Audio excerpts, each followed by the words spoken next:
Жұлдыздар жаңалықтары. Жұлдыздарды айтам да, қанша оқысаң да бір проблемасы бітпейді. Қайда көрсең де, мына газеттен көрсең де проблема.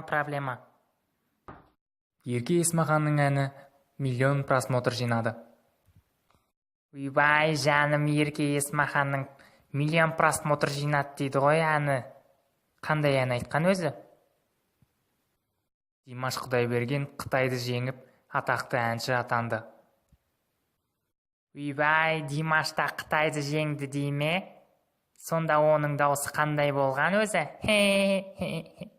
Қандай екен өзі, көру керек екен. Төреғали Төреәлі журналистермен ерегісіп қалды. Төреғали Төреәлі концертте шу шығарды, журналистермен ерегісіп қалды.